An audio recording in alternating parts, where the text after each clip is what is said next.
Good morning, children. It is November the 7th, a glorious and beautiful Saturday morning. Beautiful weather. Once again, I can see why this is the high season because it's gorgeous. It's been in the 70s, like low 70s at night, and in the morning 71, 73, which I love. I used to keep my house at 74 in Florida with the AC. So this is right up my alley for a fat guy. I'm comfortable. The girlfriend's cold, but not, Arctic, not Wisconsin cold. She's not shivering, but in general she's cold and she wears jackets and sweaters and shit. Oh, to be 90 pounds, right? But yeah, gorgeous day. November 7th.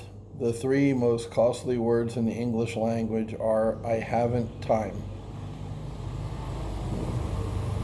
Every now and then you hit an anachronism in this book. And an anachronism is just a fancy way to say it's like dated. It's from another time.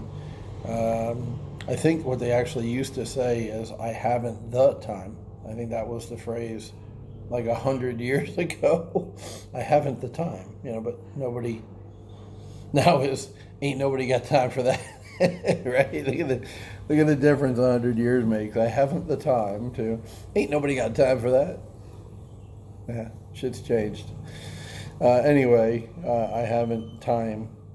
I don't have the time. I guess it's been more in the last 20, 30, 40 years. I don't have the time, is what people say now. And ain't nobody got time for that. The costs from these words are manyfold. You can lose the pleasure of time with your family. You can fail to correct a small error that will compound itself later. You can ignore your body's pleas for rest and exercise. Hashtag guilty. Whatever the exercise, not rest.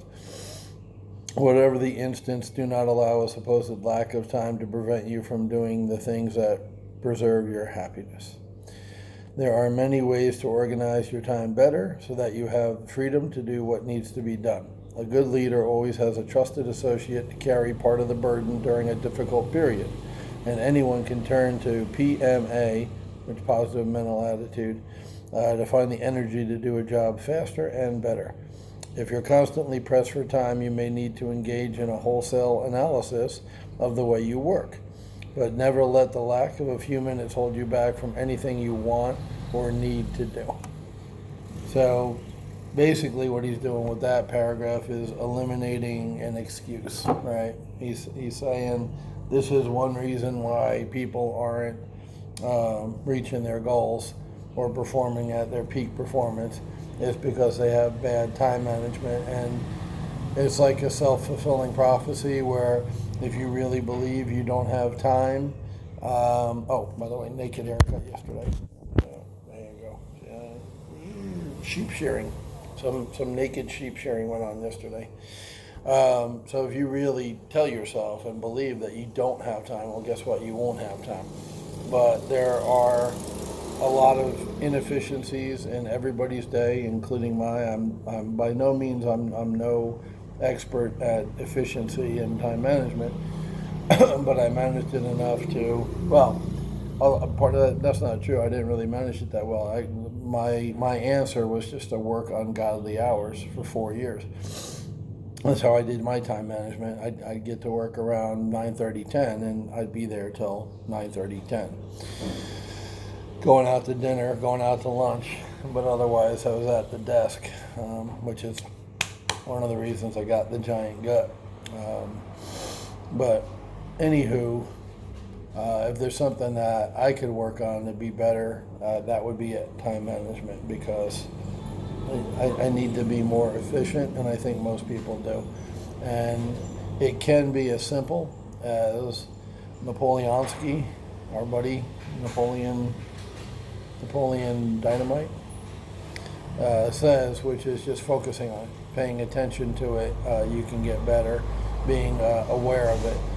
One of the time management books I'd read, I think it's the 1 Minute Manager, good book, suggests that you put your day, break it out into 15-minute segments. and plan it out and write stuff in. And you'll find that by being aware of it, it makes you more conscientious, makes you more efficient. Kind of like by writing down a budget, you'll be more on budget. You'll spend less because by writing it down, it makes you aware of it. Same concept.